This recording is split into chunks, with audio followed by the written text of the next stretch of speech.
좋습니다. 그런데 왜 이렇게 많은 증거들이, 정경심 교수의 무죄를 입증하는 증거들이 쏟아져 나오고 있는데 민주당에서는 쫄아가지고 조국 때문에 선거 진 것처럼 진단을 해가지고 한마디 말도 안 하는 걸까요?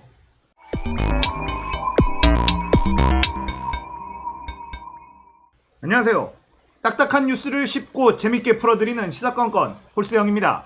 자, 이번에 다룰 이야기는 정경심 교수 표창장, 최성해와 국민의힘의 공작이었다 이야기입니다. 자, 어제 대구 MBC에서 단독 보도가 나왔습니다.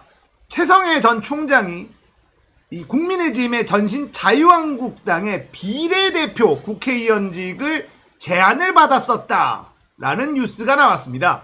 이 뉴스를 살펴보면서 어떤 식으로 이야기가 흘러갔는지 정리해 드리도록 하겠습니다. 자, 오늘도 본론으로 들어가기 전에 홍보 한마디. 채널 홀스형, 여기에 편집자 구합니다. 편집 가능하신 분들 홀스형 채널로 가셔서 한번 영상 보시고 이 정도 퀄리티는 내가 아주 삽 가능하다 라는 분들 홀스76gmail.com으로 메일 보내주세요. 커뮤니티 글도 올려놨으니까 많은 능력자들의 지원 부탁드립니다. 이 최성해 전 총장이 지난 총선에서 이 자유한국당 국회의원 비례대표를 약속받았다라는 얘기가 나왔습니다. 대구 MBC의 신병철 기자가 취재를 했는데요. 꽤나 오랜 기간 취재를 한 것으로 보입니다. 정경심 교수의 표창장 위조, 지금 1심에서 유죄가 나왔지만 검찰에서는 이 위조하는 방식을 명확하게 제시하지 못했습니다. 이 최성해 총장의 증언, 이게 가장 핵심 증거다 이렇게 보고 있는데, 결국은 최성해의 입이 정경심 교수를 감옥에 보내는데 가장 중요한 역할을 했다라는 건데, 이 최성해의 입에서 나온 말을 믿기가 어렵다는 정황 증거들이 대구 MBC 신병철 기자의 취재 끝에 드러나게 됐습니다. 취재 내용 한번 보겠습니다. 조국 전 장관의 배우자인 정경심 교수는 2019년 9월 6일 전격적으로 기소됐습니다.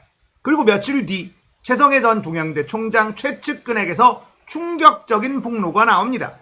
최 전 총장이 사전에 철저히 준비해서 검찰에서 표창장 관련 내용들을 터뜨렸다는 겁니다. 최성해 최측근 J씨, 총장님이 준비 없이 경솔하게 확 터뜨린 게 아니라고. 이게 8월 20일부터 준비하고 있었거든요. 학교는 어떻게 갈 것인가 갈림길에 서 가지고 있었어요.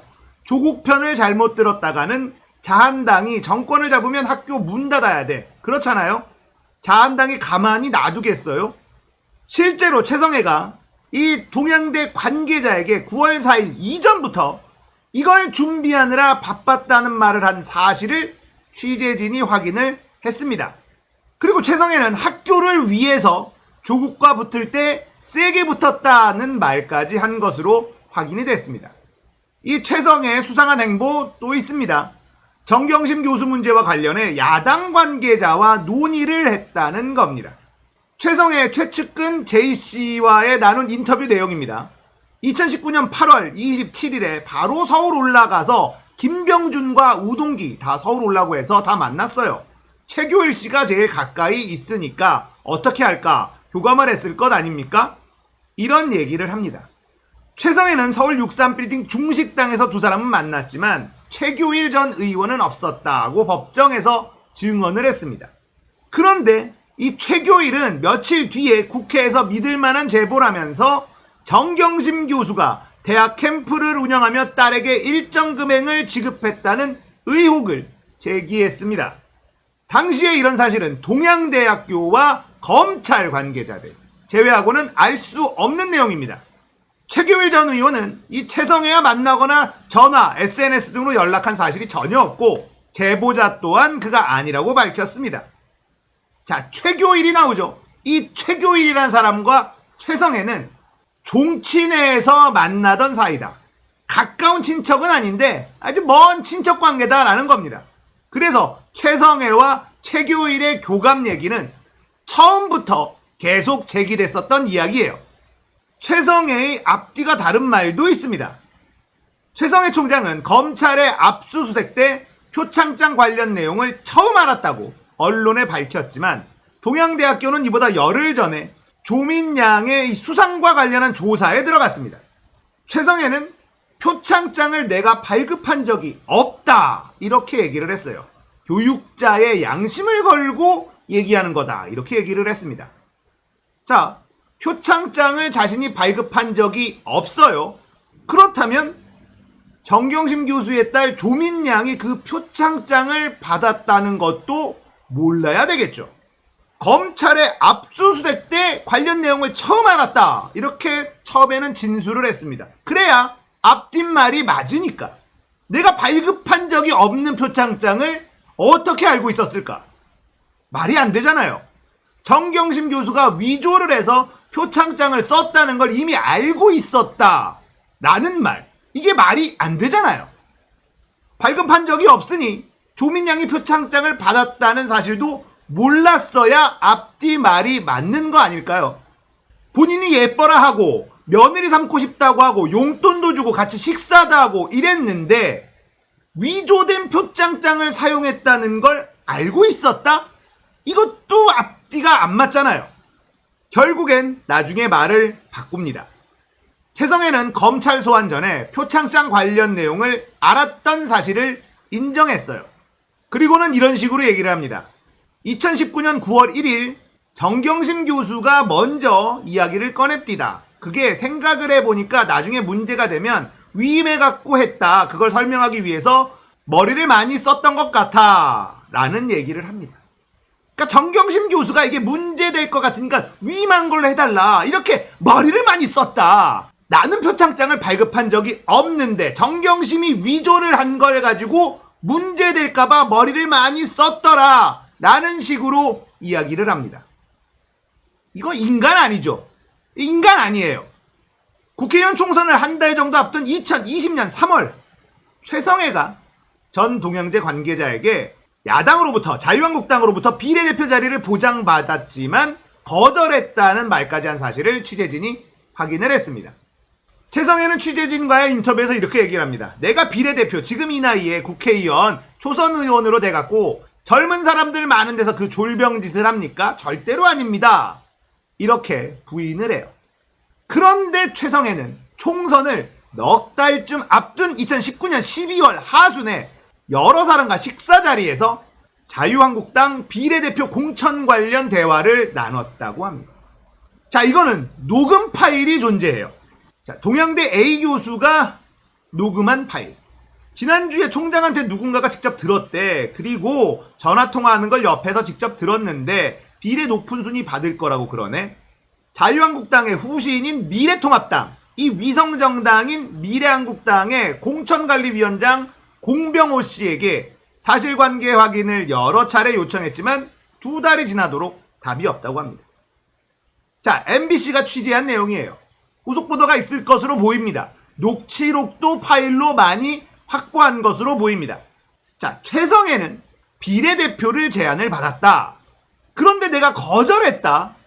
그리고 오늘 아침 뉴스공장에서 이 신병철 기자는 최성해가 비례대표를 포기했다라는 단어를 썼었다고 이야기를 합니다. 자, 비례대표 국회의원 안정권으로 들어가면 땡기는 자리죠. 초선이면 어떻고 뭐가 어떻습니까? 그런데 포기를 했다. 왜일까요? 학력이 뽀록났잖아요. 학력 위조 다 뽀록났잖아요. 그래서 어차피 비례대표 국회의원이 안 된다는 것을 알고 포기한 겁니다. 이 사람이 졸병 노릇을 할까봐 거절을 했다고요? 그럴 위인으로 보이십니까? 저는 그렇게 안 보입니다. 이 사람이 하는 행적들을 봤을 때 충분히 그럴 수 있다. 결국 최성해는 여러 정황상 줄을 자한당 쪽으로 탄 거예요. 자, 동양대학교 좋은 학교가 아닙니다. 냉정하게 말해서 학교가 국가에서 지원을 받을 수 있는지 없는지, 한마디로 최근에 대학교 심사하고 있는데 여기서 탈락할 수 있는 그런 학교다라는 겁니다. 그래서 정경심 교수와의 인연도 있고 조국 전 장관 민정수석이 됐을 때 좀 도와달라라고 부탁을 했다가 거절당하자 자한당으로 탁 붙어버린 겁니다. 이대로 가다간 학교 문 닫는다. 학생들이 안 오거든요. 자, 여러분 냉정하게 동양대학교가 몇 년이나 가겠습니까? 아이들이 없어요. 대학생 신입생들이 없습니다. 동양대학교 그 영주까지 가서 공부할 학생들이 이제 점점 없어요. 미안한 말이지만 냉정하게 이런 학교들은 점점 사라지게 될 겁니다. 이 위기는 이미 예전부터 예견되고 있었던 거예요. 그래서 최성해는 어떻게 해서든 줄을 잡아서 학교를 조금 더 오랫동안 지속시키기 위해서 수를 쓴 거다라고 추측해 볼 수 있습니다. 자, 2019년도부터 2020년 1년 내내 조국 그리고 정경심 교수 엄청나게 시달렸어요. 맨 처음에 어떻게 시작했는지 우리가 기억해야 됩니다. 사모펀드, 권력형 비리. 결국은 어떻게 됐나요? 조국과 그의 가족들, 정경심 교수는 피해자였습니다. 투자를 했다가 오히려 손해를 본 사람들이에요. 털고 털다가 남아있는 게 딱 하나, 표창장 위조예요. 그런데 이 표창장 위조 사건에서도 가장 핵심적인 증거는 바로 최성해의 증언밖에는 남아있지 않은 상태입니다. 검찰이 억지로 가져간 PC에서 정경심 교수가 방배동에서 위조를 했었다라고 주장한 날짜에 그 PC는 동양대에 있었다라는 것이 밝혀졌고 결국은 정경심 교수의 알리바이가 완벽하게 성립돼 버린 상황 아닙니까? 이런 상황에서 이 최성해라는 사람의 증언 역시 오염되어 있을 확률이 매우 높다라는 대구 MBC의 취재까지 나왔으니 정경심 교수의 이 억울함을 어떻게 보상해야 될지 모르겠다라는 생각이 들어요. 자, 제가 화가 나는 건 언론이 다뤄주지 않아요. 그래요. 언론은 그래 왔으니까. 좋습니다. 그런데 왜 이렇게 많은 증거들이 정경심 교수의 무죄를 입증하는 증거들이 쏟아져 나오고 있는데 민주당에서는 쫄아가지고 조국 때문에 선거 진 것처럼 진단을 해가지고 한마디 말도 안 하는 걸까요? 조국을 언급하면 똥물이 튈 것 같아가지고 몸을 사리는 이 민주당의 180석 의원들에게 진짜 실망을 금할 길이 없어요. 이제 곧 정경심 교수의 무죄가 밝혀질 겁니다. 그리고 검찰과 최성해 그리고 이를 동조했었던 언론들 전부 다 죄를 물어야만 합니다. 그래야 대한민국의 정의가 바로 설 수 있고 조국 전 장관과 그의 가족들의 억울함을 조금이나마 풀어줄 수 있을 거예요. 아직도 조국과 정경심 교수와 그의 가족들이 불공정과 특혜와 위선의 아이콘이라고 생각하는 많은 사람들, 제발 객관적이고 맑은 눈으로 사건을 바라봐 보십시오. 금방 드러납니다. 오늘 이야기 여기까지입니다. 공감되셨다면 구독, 좋아요, 알림 설정 부탁드릴게요. 감사합니다.